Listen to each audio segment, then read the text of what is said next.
You are now listening to The Box Out with Kahlil Thomas and Jason Kahlil on the One Podcast Network. Let's get it.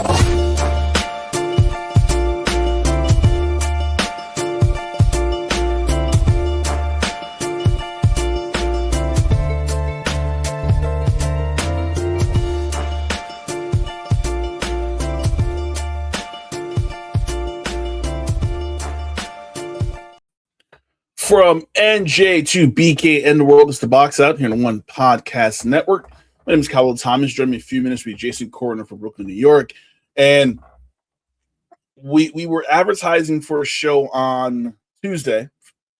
And, you know, first hour free agency is usually like fast and furious and a lot going on. And, you know, it was boring. It was Tuesday, the first hour is boring. And I kind of made the decision on Tuesday to not do a show on Tuesday night. Talk to Jason. I was like, something ain't right. It just seemed real, like kind of dead and kind of like nothing was happening. So we agreed. Let's wait till Thursday. Obviously, Thursday came and went yesterday. I was stuck with my children, so I could not do a podcast. I couldn't have two Rugrats running behind me down here in a man cave / studio. So we did the show today. Best decision I've made doing the show was not doing a show on Tuesday, waiting until tonight to do a show, because it's been a crazy ass week in the NBA.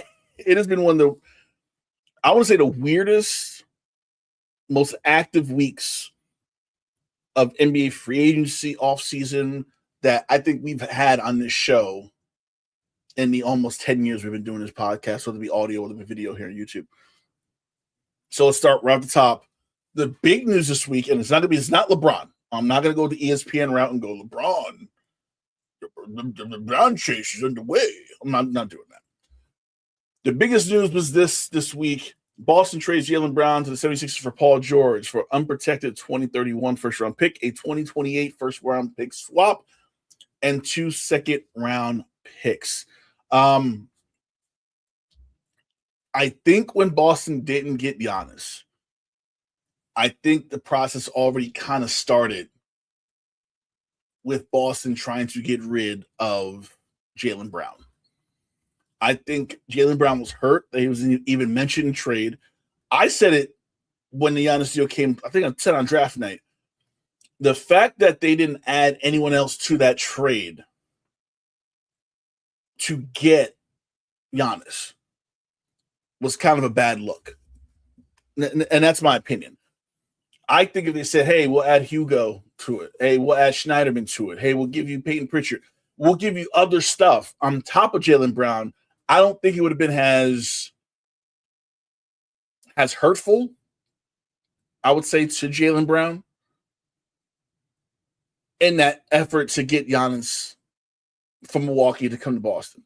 The fact that he was the only one in that trade, I think hurt his feelings. I think Brad Stevens doing the press conference after the trade when Giannis went to Miami and kind of not saying a lot. I think Brad Stevens not saying those magic words that we want Jaylen, and kind of going around in circles and kind of not saying what needs to be said, but just kind of talking. I think that added another dimension to this whole situation, and this is how we got here today. We're here at this point where Jaylen Brown is now a 76er. The Celtics traded Jaylen Brown essentially for nothing. Let's keep it 100 here. They traded Jaylen Brown to a division rival for nothing. Paul George is not the Paul George from 5, 6, 7 years ago. And even that Paul George is flawed. You're hoping that the unprotected 2031 pick, you're hoping that a pick swap for 2028 comes through. You're hoping, and I'm hoping that this is just the start of other moves for the Celtics. Like, in my head, I'm like, this can't be it. This cannot be the only move the Celtics make in regards to their roster, because you traded Jaylen Brown for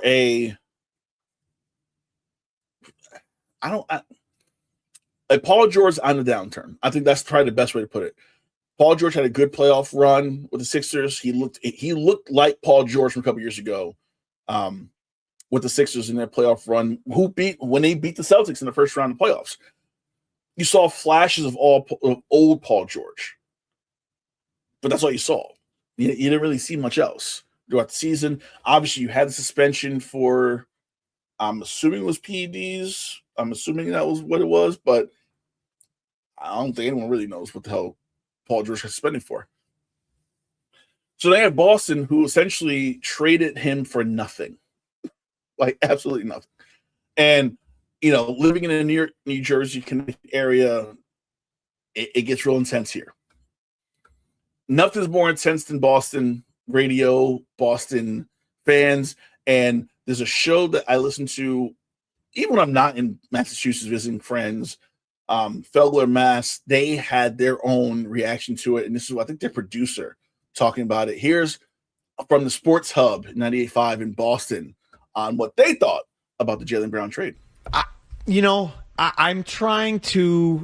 I'm disgusted beyond belief, and I can't believe this is a real thing. I thought it was a fake tweet, and I can't believe that we're sitting here today trying to digest what the Boston Celtics just did. I don't think Mike executed any hyperbole at all. I think it is one of the worst trades in the history outside of Babe Ruth. In Boston sports history. It is worse than Mookie Betts. It is worse than Rafael Devers. It is worse than all of those. And there's so many places to go, and we're going to go there, and I want to hear what Maz has to say.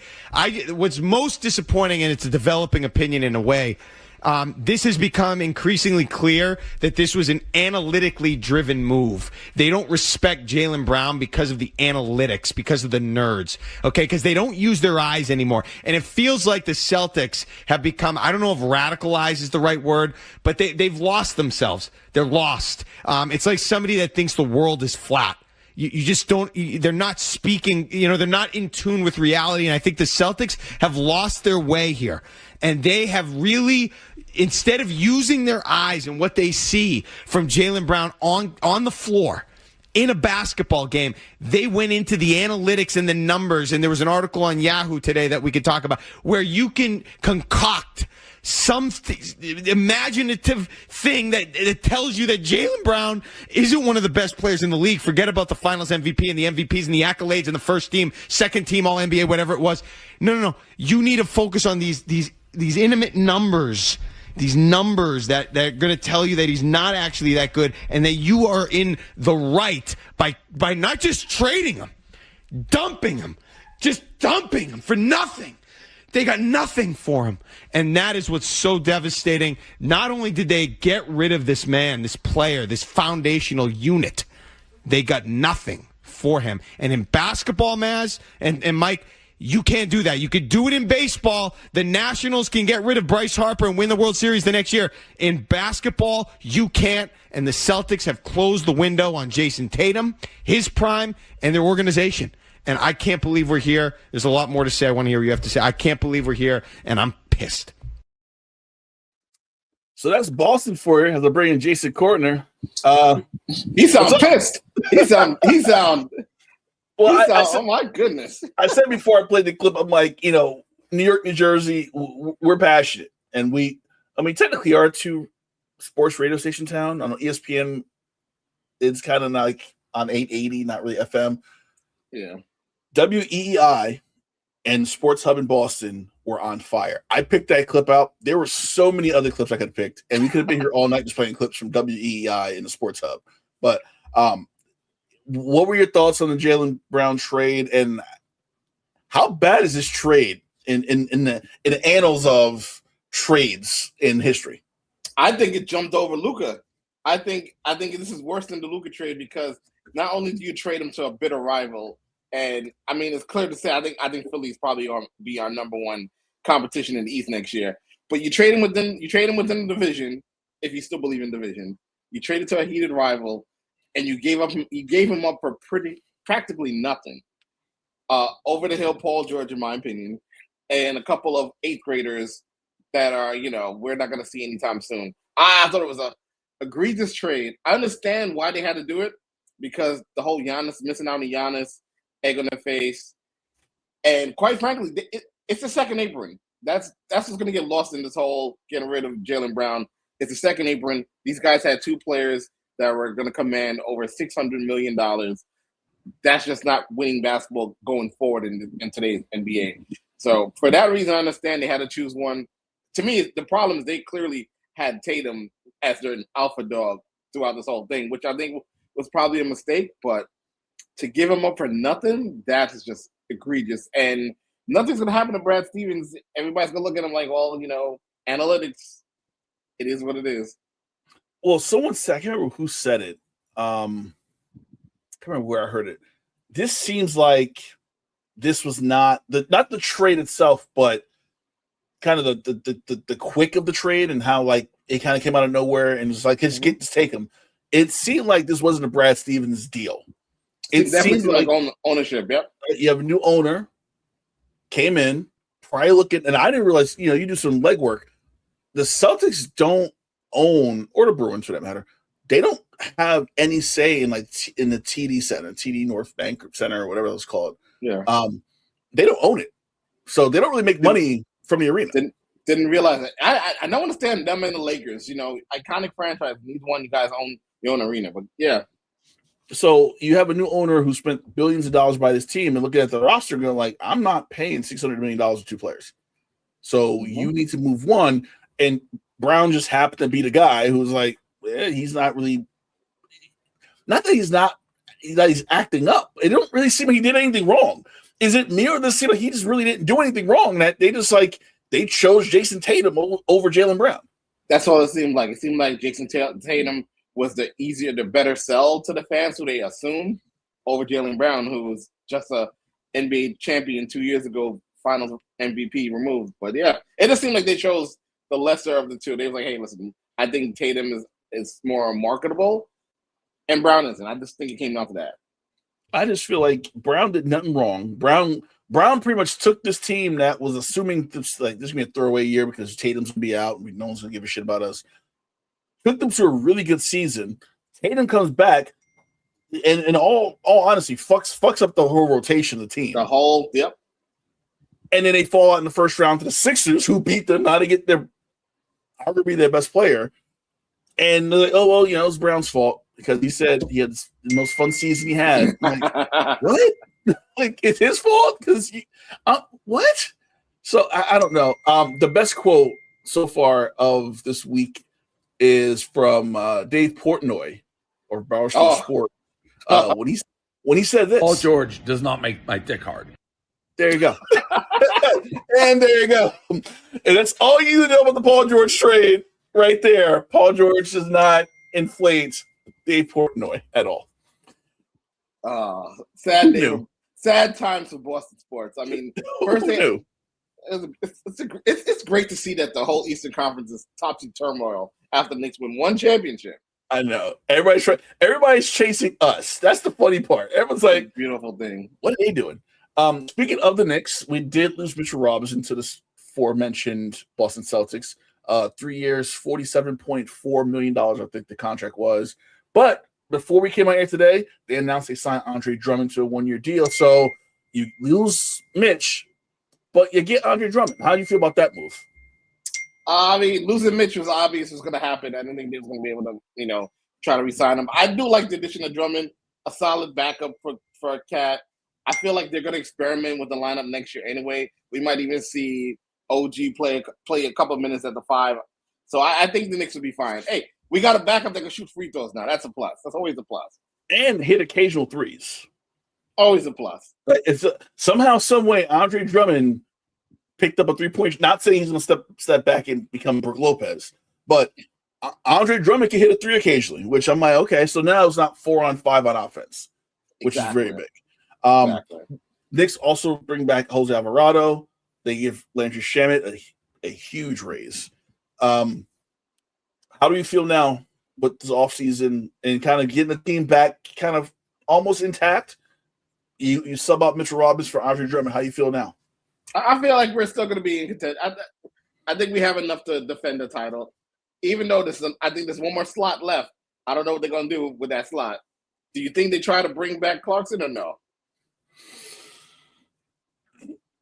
I hope not. Or do you take a whiff? Or do you take a whiff in this LeBron sweepstakes? Well, we're getting there next. I think this all ties into LeBron announced that he would not be returning. Obviously, LeBron got to take the air out of everybody. Announced that he would not be returning to the Lakers. We'll talk about the Lakers moves after he made his announcement. The 1962 Kentucky Wildcat team will ate up well, apparently. The snow time Lakers. Oh my God. So LeBron's not going back to the Lakers, and now we're back to the decision all over again. Apparently, there's a lot of teams going at him. I will say this: I didn't see the entire. I heard most of it. The Rich Paul Max Kellerman big board thing was so pretentious and such bullshit. Hey man, the agent has to do what the agent has to do.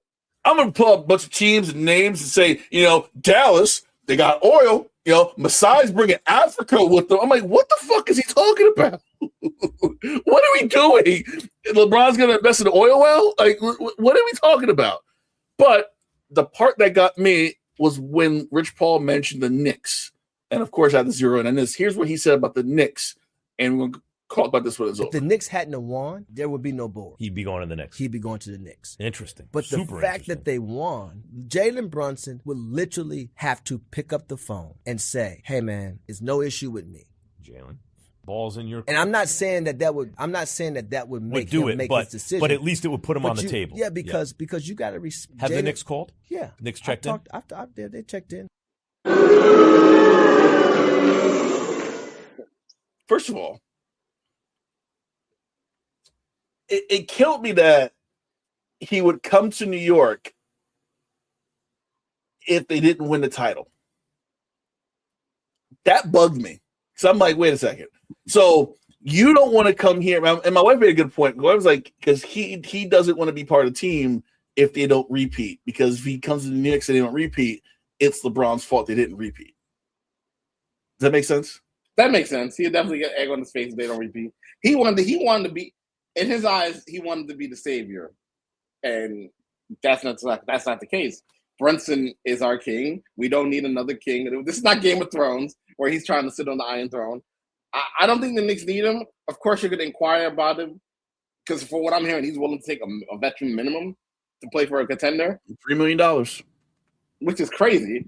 So I just don't see it, man. There's only two choices in my eyes. That's Cleveland or Golden State. Be that old team trying to take out the youth. That's it. Yeah, I think the Knicks. First of all, I think Rich Paul saying the Knicks reached out is bullshit. I don't think the Knicks reached out. I really don't think the Knicks are like, we really need LeBron here, because if you look at the lineup, where does LeBron fit? Like, obviously, his dryer goes off. Mm-hmm. Where does LeBron actually fit on this team?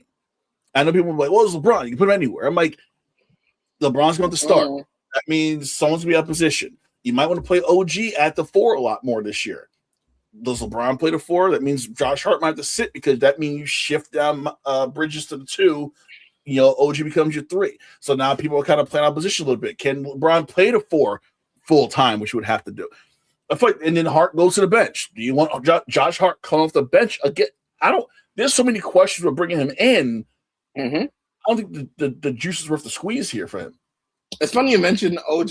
I have an early prediction. I think OG is an all-star next year, and not Cat. I think his value and his ascension as probably the premier two-way wing right now, I think he's being very undervalued going into next season. Yeah, I think that plays a role in LeBron. I'm like, do we really need LeBron? We have OG. We don't need him. Like, we won a championship without LeBron, which, one, it's hilarious to me that he's like, well, if they didn't win, I would have came there, no list guaranteed. But okay, because you wouldn't be the savior, but whatever. I think the team we have, I think even with the Drummond signing, keeps us in that conversation in the Eastern Conference, even with we're still the top. We're still the top dogs of the Eastern Conference. I don't know how the Sixers will work, because I think they will secretly they probably want to give it to Embiid. They can't because of that contract. They can't. That's literally their anchor. I think it's going to keep them from being a great team. Well, Sixers too. You have, I think Colin Cowherd said this. You have 4 1s. Yeah. Right. And B still thinks he's the number one option. Mm-hmm. Maxey was the guy in Philly. Then you have Jaylen. VJ Edgecombe is close to being the number one guy too. So you got 4 guys who need the ball. Who's closing games out? Who is Nick Nurse drawing up a play for a last shot? It has to be Maxey. You sure about that? Is not Brown? You're right. Is MB gonna be like, throw me the ball inside, I can find a shot? Like, Nick Nurse is gonna have his work cut out for him this year. Trying to figure out, like, there's only one basketball, and you can't give it to everybody. Can't give it to everybody. So it's gonna be very interesting to see that. The team that LeBron left, the Lakers, they did a lot. I think it was like a 35-minute span of time when they kind of redid the whole team. The biggest move, Walker Kessler being traded from Utah to the Lakers. The Jazz is going to receive the rest of all of the Lakers picks to 2033. They get 2 unprotected first-round picks in 2031, 2033, and 2 pick swaps in the first round for 2028 and 2030, along with they picked up Sandro Mamusquili, Seton Hall, let's go, Mamu, Quentin Grimes, and Colin Sexton. How do you feel about this team now? I feel like Danny Ainge saw a wounded girl who just got dumped and was like, "Hey, listen, let me go buy you some ice cream." And You're really pretty. You're very pretty. You're very pretty. Let me take care of you real quick. Let me clean you up real quick. I got this nice center here. Hey, you might find him attractive. He might help you. Maybe. He may help you rebound from your LeBron leaving you. So I think Danny Ainge did what Danny Ainge always does, right? He came in there and was like, "Hey, listen, I got an offer for you. You need to sell tickets. How about this? How about the Snow Time Lakers? How about we sell that to the fans?" Listen, I'm going to say this. I'm going to play what Nick Wright said, but Nick Wright says something in between because Stephen A. Smith said something about having pretty much all white starting 5, which is hilarious to me. Because I'm looking, because I think when everything happened, NBA Today had Bobby Marks at the screen. He's going through it. I'm looking at the starting 5, possible starting 5. And I'm like, Luka, Reeves. Okay, right. Okay. Okay, Mamu. Okay. Walker Kessler. They're all white. Like, holy shit. When the hell did all white? I've not seen all white NBA lineup since what? Long 70s, Long maybe? time. Like, even like, I think the idea was the Celtics. Like, the Celtics had Bird and McHale, but you still had Robert Parrish. Yeah. Like, there's always one. I'm like, wow, they had an all white. What? That's interesting. Okay. Yeah. That's cool. The closest thing I can think of is the OG Cavs with Elo and Price in the backcourt. That was it. Yeah, but they had Brad Doherty. Mr. NASCAR. Yeah, you're right. Yeah, Brad Doherty was there. So yeah. Here's what Nick Wright had to say about the moves that the Lakers made, and he's not impressed. So yeah, after splitting up with LeBron, the Lakers have made some moves. They got Walker Kessler. They signed Mamu, Colin Sexton, and my guy Quentin Grimes. How strong of a team is this compared to the West? Do you think they're going to work next year? Well, it's not a very strong team at all. They got worse. And Marcus Smart was wildly important to him. He's gone. Kennard was a great pickup. He's gone. Rui is not re-signed yet, and the second best player on the team's gone. They are asking a lot of Luka. I love Luka. I believe in Luka. We'll see if he can deliver.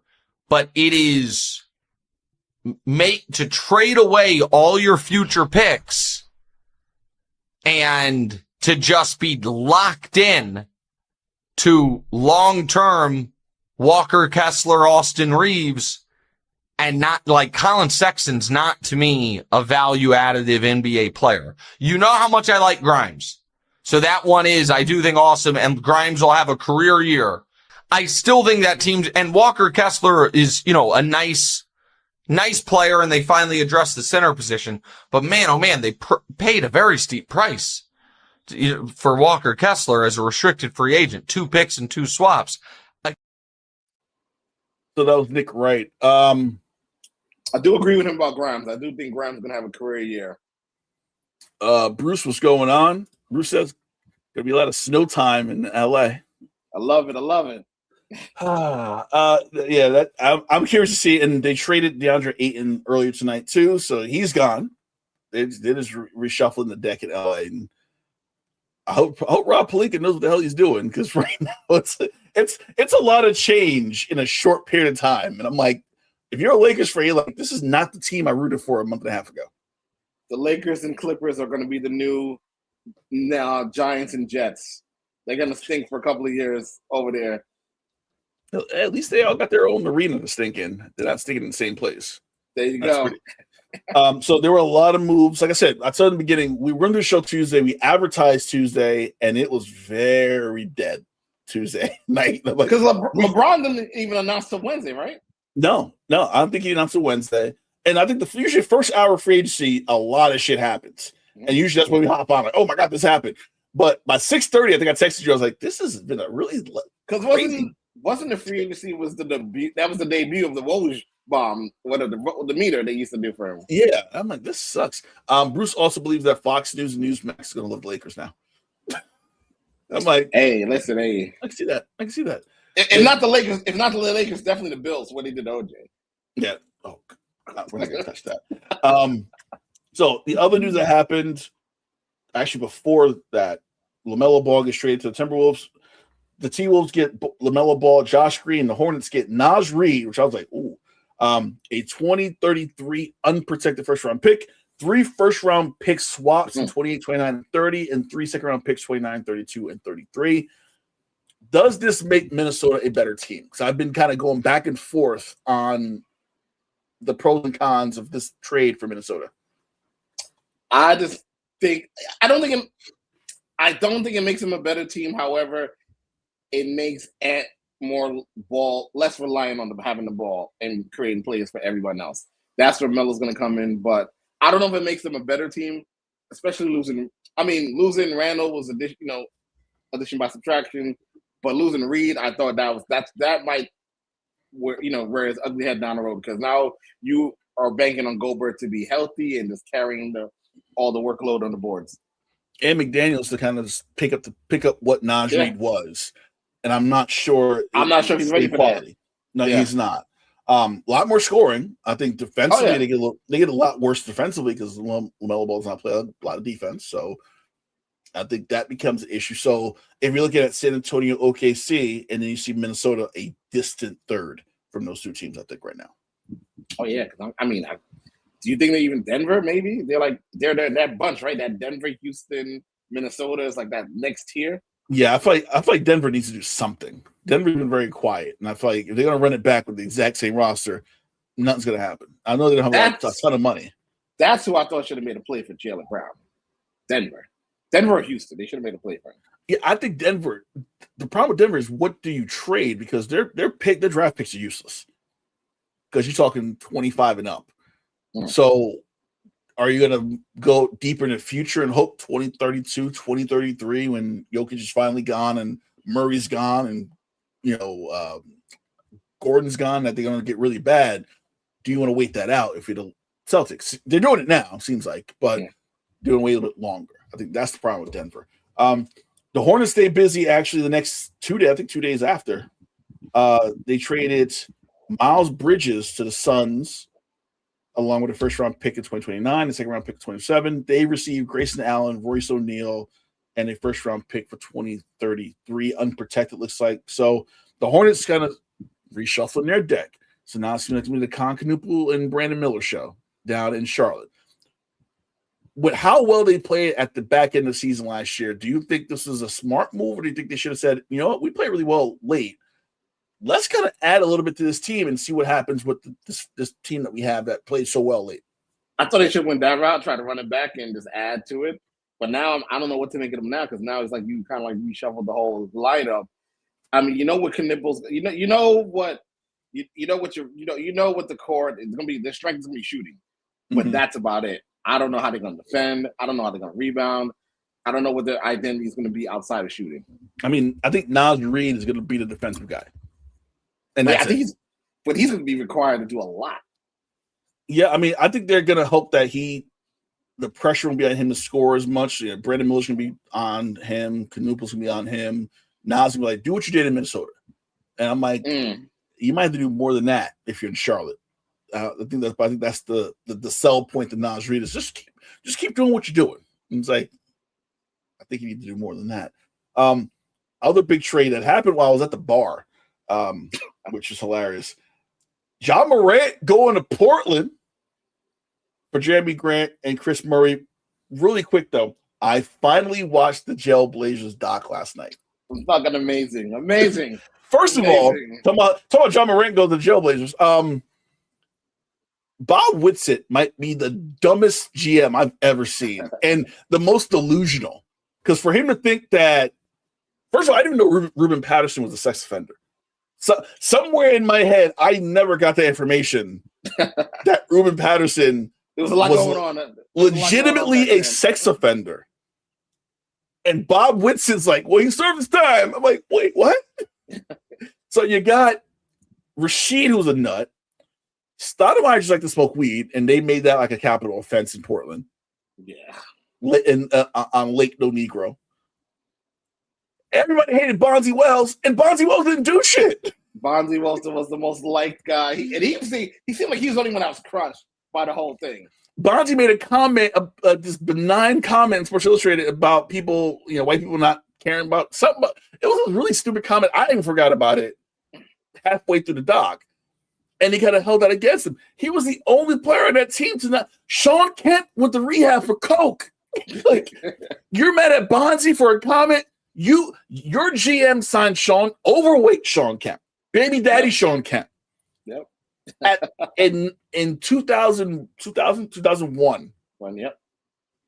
Well past Sean Kemp's prime. Knowing that, dude drank a lot, dude ate a lot, and apparently dude did a lot of cocaine. And you bring in Ruben Patterson, make him like the face of an ad campaign. Great marketing. You draft Zach Randolph, and he proceeded to get in trouble. Ruben Patterson beat up. What? I'm watching this like, holy shit! When did all this? Did I miss all this in my childhood? This is because of Shaq and Kobe. All of this got glazed over. And like Bob Witz is defending it. He's like legitimately defending everything he did. That's the kind of GM you want to play for. Somebody's gonna take up all your slack. It was midnight. I'm watching last night. I'm yelling at my TV like, "You dumb fuck! You fucked this whole team up. You fucked the franchise for years. For years, you had Stoudemire, who was a top 10 point guard at the time. You had Rasheed Wallace, who, if he kept his mouth shut, was a top 10 player. Bonzi was a great piece. You still had Arvydas Sabonis. You had Brian Grant. You had a pretty good team. Mm-hmm. And you just kept adding. You got to the Western Conference Finals. You lost the Lakers because you couldn't hit a shot for 12 minutes. And then Trader Bob just goes, I'm just going to add some more pieces. Like, if it's not broke, don't fix it. So I had to tell you that. So I know you saw it, and I was putting it off, and I'm like, I can watch this shit. All right, so back to Ja Morant going to the Trailblazers. Is this it for him? Does he need to show out in Portland to kind of resurrect his career? Is he going to see it that way in Portland, or are we looking at the tail end of a Ja Morant career right now? No, I think this is a great opportunity to reset his career. He's going to be, Dame is probably going to be, be a mentor towards him. I think they're going to be. I think the Blazers not only make the playoffs again, but they're going to be a fun watch. I think they're going to be a league pass team next year. Listen, if Ja Morant's on this game, like you said, you have Dame Lillard, you have my boy Denny Avdia, who came of age last year. Like you said, I think if everything clicks, I think Dame in 25 minutes to start the season. Mm-hmm.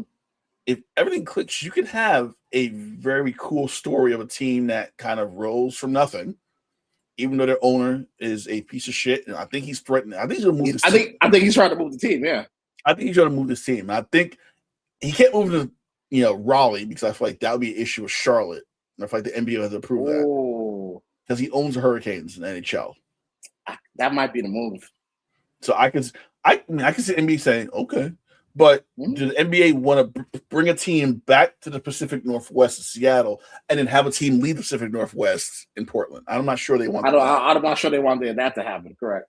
So it's gonna be very interesting to kind of see how that works out too, because their owner just seems like a piece of shit. The day after, we have another big trade. Kawhi goes from the Clippers. He goes back to the Raptors, where he won a title with. The Clippers get in return Brandon Ingram, Grady Dick, 2 first-round picks, 2 second-round picks, and a pick swap. Tell me if I'm wrong to think that aspiration has something to do with this deal. I think so. Okay. I think so. Because I saw this deal and literally it was nothing else. Like it was a one-player trade always kind of gets me thinking, like, just him. There's no one else that's on the block. I really think the NBA is close to ending this investigation. And I really do think it may not be Kawhi. He's not getting in trouble, but I think he's going to know. He's going to be part of that report, him and his uncle, about all this shit that went down with the Clippers. So I think the Clippers are kind of resetting, but I do think the NBA investigation played a role in this. And why not send him over across the border? It makes perfect sense. Far, far away. We don't want you here no more. Yep. Besides, listen, it was a crazy week. It was a crazy ass week. I'm glad we're doing the show tonight because we had so much to get to. So I'm very excited that we got the show off. I'm just glad LeBron hasn't made his decision tonight. Oh, I really hope he. If he makes a decision in the next 24 minutes, I'll be really pissed off. I do want to talk really quick about the WNBA. Shout out to Liberty. They won their Commissioner's Cup, 2-time Commissioner Cup winner over the Aces in a game that honestly they should have lost. They should have lost that game. They're up by 15 going to the fourth quarter, and they just fell apart. Sabrina Ionescu became possessed. She looked like Sabrina of Oregon days in that fourth quarter, saved their asses. So they have bragging rights now. Could we see this rematch in the finals? Because I think that's the question now. I mean, I think we can. I mean, I know they're playing right now. They're up by 10 at half against the Lynx. I'm also curious to know, are they going to raise another banner? They probably are. About the Commissioner Cup. I really hate the Commissioner Cup, NBA Cup banner. I really think it's a terrible idea. That's just me. I do think the Liberty are, like we said early in the season, they stumbled out the game, but I think they're starting to, they're all starting to come back healthy. Everybody's, figuring out the position. I think they'll be fine. I don't know if they're going to make the championship round, but I think they'll be fine going forward. So in other news, real quick before we go back to the league, there's a lot to do with Caitlin Clark and Alyssa. Yeah. So Alyssa Thomas, Caitlin Clark, if you don't know the story, the loose ball during one of their games. And this is one of the reasons I hate when they do the back-to-back games when a team from the West Coast is on the East Coast and they, Liberty plays Golden State twice in 3 nights because the intensity is ramped up. Yep.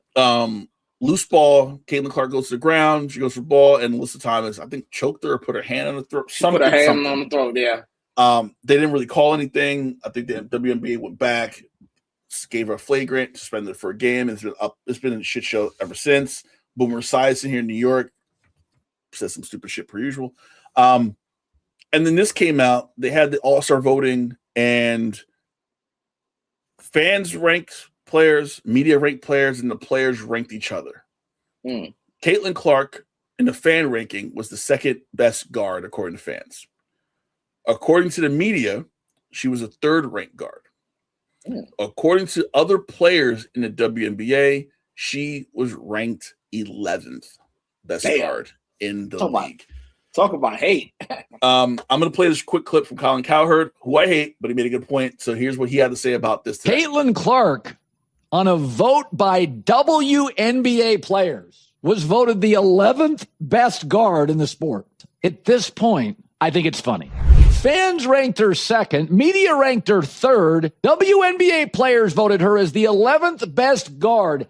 Indiana's scoring 94 a game. It's the highest in 16 years. She's the number one shooter, distributor, play initiator, playmaker. She's 11th. She's 4th in the league in scoring, 2nd in assists, and she's the 11th best guard. I mean, the animosity toward Caitlin Clark, it's so petty. So that was Colin Cowherd. Is the hate too much now? I love it. It makes for great television. A whole league hates you. She needs to go holler at Cheryl Swoops, the original Comments team. Go holler at them and spend maybe half a day with Jordan, and just embrace the hate. Become that. Be like, you know what? I'm the best. Become the best player in the league, and just embrace the hate. I'm all for the pettiness. They're just so jealous, and I don't understand why they're so jealous of her. Look at me defending. I know. Look at you. You're like, I don't get it, man. I don't know.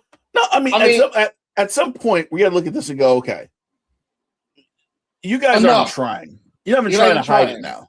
Yeah. It's like Caitlin Clark has brought a lot to the league. You can't fight that. You can't defend that. You can't say no shit. She's a good player. Not only does she get the publicity and whatever, she's good. So I think we need to stop really hating on her at this point and realize she comes to play. And when she plays well. So I think the league, the players need to kind of let this shit go and just go about their business and play some ball now. In 2 years, they're going to want her on Team USA. They're going to want her shooting the lights out on these other countries. I just don't understand the hate. I'm like, the jealousy it's ridiculous. It's to the point you have player rankings. You have Paige Becker's ranked number 1, Ryan Howard number 2. I swore Ryan Howard was a forward, but that could just be me. Mm-hmm. 3 was Olivia Miles, who's a rookie, just got to the league. 4 and 5 was Sonia Citron from Washington, who is not better than Caitlin Clark. Marina Mabry, she scored 53 points the other night. She's not better than Caitlin Clark. Alicia Gray, not better than Caitlin Clark. Kelsey Mitchell, her teammate, not better than Caitlin Clark. I feel like the rankings make no sense. And just like I said, it screams of just pure pettiness at this point. She needs to embrace it. And it's sad. So we talked about All-Star team, and we look at the Atlanta Dream. They're 12-8. They're the 4th best team in the league, but no All-Star announcements, no starters. Despite Atlanta sitting near the top of the standings for much of the season, this is from the Sporting News. Not a single Dream player was voted into the WNBA All-Star starting lineup. Angel Reese did not have her feelings after calling the result a slap in the face while passionately defending her teammates Ryan Howard and Alicia Gray. Speaking after the All-Star starters were announced, Reese made it clear she wasn't upset for herself. Instead, she believed Howard and Gray deserved much more recognition. Do you agree with Angel Reese that those two at least, I don't think Angel Reese would be in a conversation, that Howard and Gray should have gotten something? I agree. I think her teammates definitely should have gotten. I'm not sure why they didn't, but, it's always a popularity contest. And to be quite honest, I don't think Atlanta is broadcasted enough for others to really see it. Like I haven't seen Atlanta play yet for the season. That's outside. You haven't seen them at all. I'm not thinking about it. No, I think they play. I see a lot of obviously. You see a lot of Indiana, a lot of Liberty, a lot of Vegas. Mm-hmm. I see a lot of Golden State. A lot of Golden State. Mm-hmm. A little bit of Dallas. A little bit of Dallas. Minnesota sparingly. I haven't seen a lot of. I haven't seen Minnesota until tonight. I think LA played the Liberty anniversary game where they won anniversary game, and they're also on CBS one night, I think too. So I think that played a role as well. So you're right. I don't see Atlanta. I think I see Atlanta on a couple NBA TV nights, but I've seen Portland. I've seen Portland more than I've seen Atlanta. Yeah. So I get it, but obviously the fan voting is 50%, current players 25%, media is 50%. So the fans take up half, and the fans are going to go with the Paige Beckers, the Caitlin Clark, Kelsey Mitchell, the players that they see more often, like you said, on television, on national television, not just on TV, but national television itself. So I think they need to get rid of the player ranking part of this. Yeah. I don't think the players should be voting for all-star teams. I think keep it the fan vote. Let the fans vote. It's a popularity contest. It's an all-star game. So who gives a shit? Like, they vote the starters in, and then the players and coaches vote your reserves in. I think that's how it should go. The players should not be a quarter of the selection process for all-star team. Because clearly they're going to get it wrong if Clayton Clark is not number one on their board. The 11th best guard in the league. Like, what? Like, you're not even trying to, like, that's, you can't defend that. You can't. They're lucky Bill Laimbeer is not her coach. Oh my God. Laimbeer will just go out there and tell Leah Boston, good luck somebody down real quick. Your starters are Paige Beckers, Living Miles, Caitlin Clark, who got in because of the fan vote and the media vote, and Kelsey Mitchell. That's your guards. Your front court: Asia Wilson, Brianna Stewart, Jessica Shepard, Aaliyah Boston, Gabby Williams, and Natasha Howard. And real quick too, there was a topic on I think it was Sports Center or NBT today. I can't remember which one. Comparing Asia Wilson's success and I want to say equating it to Tom Brady's success, or kind of seeing whose success means more. Does that conversation is this what turns people off about the WNBA when people have these dumb conversations about WNBA players to other sports and not? It just seems like a real dumb conversation to have. It's a horrible conversation. If anything, the conversation should be about, especially with the anniversary of the WNBA, it should be about the beginning of the league to where it is now. It should be an eternal conversation. Like, where does Asia match up against the Comets dynasty and things like that? That's what it should be about. Not Tom Brady. Like, what are we doing here?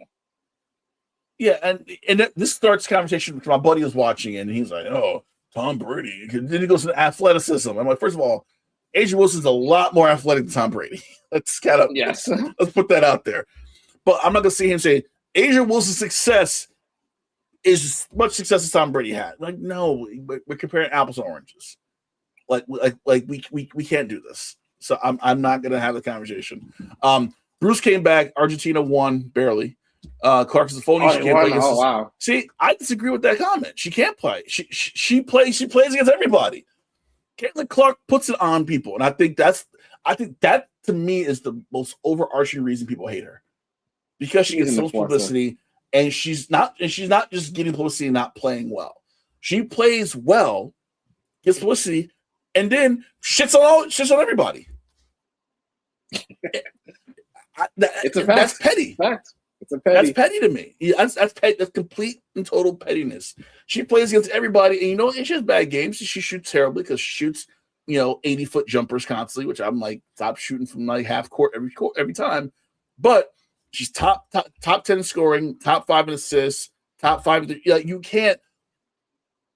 can hate someone. I hated Michael Jordan. Still hate Michael Jordan. I'm not going to sit here and go, I hate him. He sucks. No, he beat the shit out of the Knicks for years. As much as I dislike LeBron and his ego and this shit that's going on now, I can't take away what he's done and how good he's been. Can't stand him as a man. Can't do it. But I can't sit here and go, fuck LeBron. I'm like, yeah, LeBron's good. I might hate him personally, though. But it's more of an indictment, and I hate to say this, it's more of an indictment about women and how women really feel about other women. Yeah. Because we did not see this when Steph Curry redefined what a three-point shot is. We did not see this. We saw it from like the old timers who were just like, oh, we don't like that because it ain't good for the league and blah blah blah. We saw it there, but we didn't see it from the league itself. They saw, okay, the league is changing, and we got to adapt to it.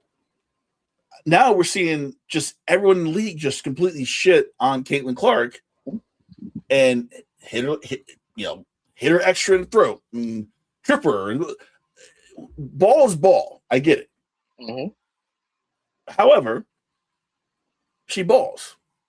You can't take that away from her. She balls out. 20-point scorer. She does what she needs to do. Now, whether her teammates like her, that's a whole other conversation. But when she plays, she plays. So I can't fault her for that, and I'm not going to.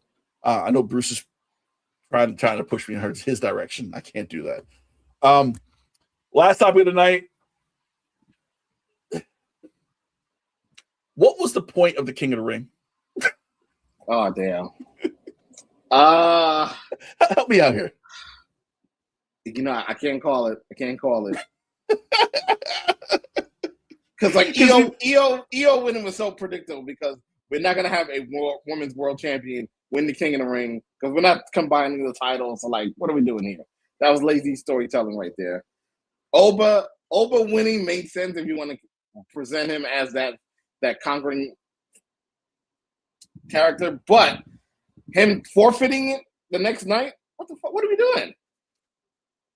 You have this whole tournament that you want people to care about.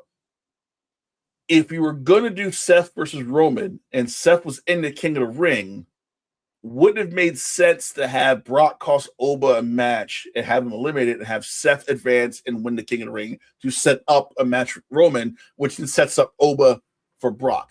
Why have someone win a tournament that you want everyone to give a shit about? Only from go like, yeah, this crown, I don't care about this crown. Like, wait, what? The second Brock the music hit, we can see the crown again. I'm like, but that's an example of people thinking that the smartest people in the room and not just going right when you should go right. You go right, Seth wins King of the Ring, sets up the match with Roman, boom. You go left, you have this guy who won this tournament has a guaranteed title shot. That now is the title shot still going to happen later? Does he lose the title shot? Is does main event Jey Uso wins by default? Like, we don't know. Is it forfeit? I don't understand how this works now. But it's so weird because they did a couple of things right. I like how they're building Aldis versus Gunther. I'm here for that. And Sami Zayn was a wrinkle I did not see coming. I did not see him winning the title. I think they had to put on Sami because I think they've kind of hyped up the story. And I feel like if he would have lost again, it would have been a really bad storytelling. I think he had to win, even just for like a month, even just for a short time, just to pay it off. Like, he's been chasing. He's finally lost his shit again. And he wins the belt, and now it sets up. I don't know what Cody's doing now. I don't understand what they're doing because I saw the spoilers for SmackDown tonight, and I'm like, so okay, wait. So Jay against Cody, then Cody's gonna win, and you're gonna face each other on Raw. Okay, but they're not Raw wrestlers. They're SmackDown guys. I'm very confused with all of this shit right now. Well, remember, it's the weekend, so they did the taping in Lang City on Monday. So I guess they figured, hey, it's the Monday after 4th of July. No one's paying attention. That's what they're hoping, right? That's what they're hoping. And and like you said about being the smartest one in the room, there's rumors saying that, hey, maybe Brock squashes Sammy at a Saturday Night Main Event at the Garden in 2 weeks, and then now at SummerSlam, the King of what you call a match is now for the WWE title, which is also horrible. But that's also something Vince would do. But Vince is not here right now. I mean, Vince has got his case into arbitration. So there's a chance that this whole Janelle Grant thing could disappear. And I'm so afraid that Vince can be he's coming back. Popping again. Oh, he's coming back. He's coming back. He's coming back to save us from WWE product because it's bad right now. Meanwhile, and I know Bruce is going to shit on this because he always shits on AEW. AEW, I don't know what's really happening because there's so much shit happening, and I'm like, wait. So it's Omega versus MJF on Dynamite, but not the pay-per-view. But they kind of want either MJF to lose to Omega and have Omega versus Ospreay in England, or have a 3-way in England, which would be even cooler. But then Swerve is kind of lurking. Andrade left Don Callis, and that's happening. But then Jay White comes. There's so many moving parts in AEW. I kind of like what's happening right now. Yeah, I got to pay more attention over there because it's definitely heating up, heading into All Out London. Oh yeah, that's the next pay-per-view I'm buying. So, Bruce, no, not even close. Not even close. Not even close. Yeah, you know what's dead? NXT. I don't even watch that product anymore. Why do they insist on trying to counter program against AEW? And they did it to TNA. TNA had a show at 4 in the afternoon the night of the AEW show. And then they said, we're going to put NXT live on the CW at the exact time as Forbidden Door. I'm like, why would you do that? Why are you? And then they're going to do Sunday night's main event. I think, is it for Redemption for All In? I think it's for Redemption. For All In. I'm like, okay, so you're going to do your Sunday night after All In's over, because obviously it's the England, should be early in the day. Mm-hmm. People are going to watch it because it's, after AEW. Mm-hmm. But why would you want to why do you keep sending NXT to the gallows every single time. It's not a good product right now. And it's not just because, the wrestlers. It's just not a good product. And who the fuck is Mason Rook? Listen, I only probably know a handful of people over there. I don't know anybody. I see this big guy from England. I'm like, who the fuck is that? And then Cornette's like, look, this guy. I'm like, oh, God. So that's where we're at. Long, crazy week, Jason. Thanks for coming on. Thanks for hopping on Friday night. Likewise. So we've learned that the Celtics hate Jaylen Brown. The Knicks sign Andre Drummond. And, of course, Paul George does not make my dick hard. There you go. That as well.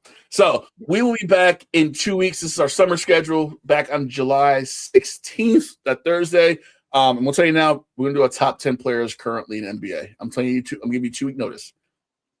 Damn. I think top 10 or top 15? Top 10. And one might be on Philly. Okay. It's a top 10 on July 16th. We're going to have this list. If you want to do it, do you want to do it in particular order, or do you want to do top 10, 1, 2, 3? Any particular order. We can do it. Any particular order. Okay, so top 10 players currently in the NBA on July 16th. When we come back, we'll be back in 2 weeks. Obviously, Bruce will be here on Wednesday. He has a whole thesis on why Caitlin Clark sucks that he's doing on show Wednesday. So to be fair, we have to defend the face of the WNBA. No, oh God! Listen, Bruce has been watching us and hanging out with us, and now he's doing the show with us on the network. I think this is the first legitimate time, besides obviously his Nick and Liberty hatred, that we've actually disagreed. I don't hate Caitlin Clark as much as he does. I just don't. I don't get it. He's also laughing at Andre Drummond. Hey, you laughed at us this last year. We won a championship. So that's it. I'm going to take that. So for Jason, I'm Kahlil. We'll see you in 2 weeks here at the Box Out. Peace. Peace.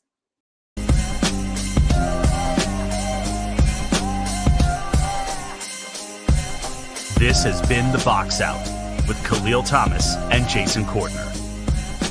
Subscribe now for the best tri-state area basketball talk.